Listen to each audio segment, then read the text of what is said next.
The Museo de la Palabra y la Imagen, the Museum of Word and Image, is one of the most powerful places in San Salvador.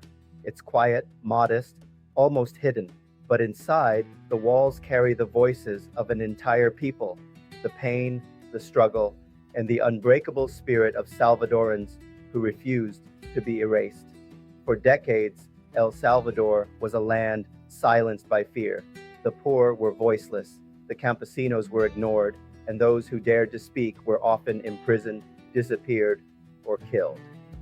Long before the Civil War in 1932, tens of thousands of indigenous people rose up against injustice, and in just a few days, they were slaughtered. Their story was buried for generations, spoken of only in whispers.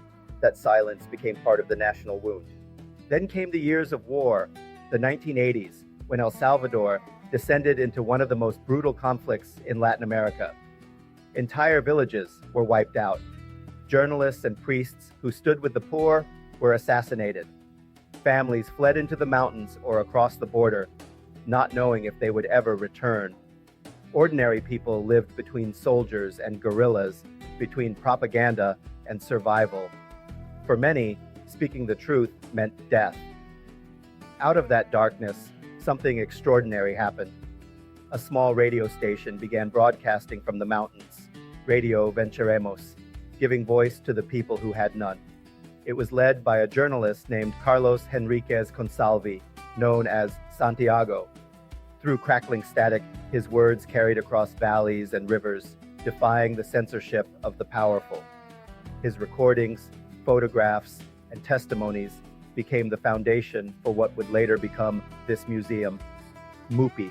Today, the museum stands as a living archive of truth and memory. Inside, there are old radios, faded photos, bullet-riddled notebooks, and the words of those who lived and died during the struggle for justice.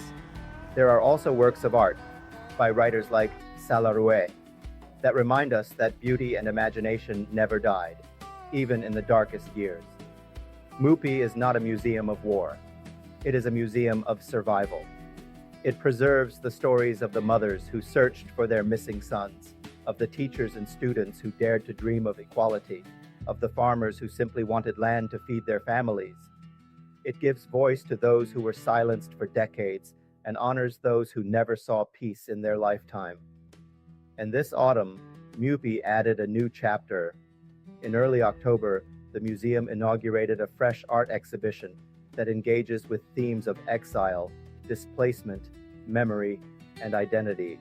While the focus isn't strictly on an Asian artist as originally thought, the exhibit titled Óscar Deras, Memorias del Exilio, opened on 10th October 2025 and presents 30 works, oil, print, ink, Chinese ink, by Salvadoran artist Óscar Deras, who spent decades away from his homeland. MUPI 12+1. The fact of exile, leaving home, carrying memory beyond borders, creating art in displacement, resonates deeply with the museum's mission of preserving struggling voices and lost stories.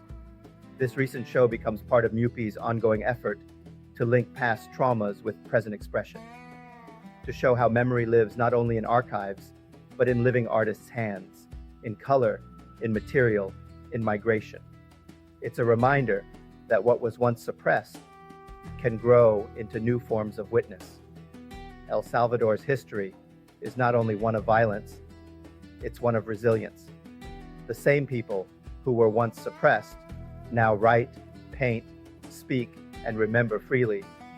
The museum teaches that remembering is a form of resistance because forgetting is how oppression begins again. Outside, the garden is calm, the sculptures stand tall, the trees sway, and the air feels lighter. You can still feel the pain that built this place, but you also feel something stronger, dignity. The Museo de la Palabra y la Imagen is not just a reminder of what was lost, it's a declaration that the Salvadoran people are still here, still standing, and still telling their story.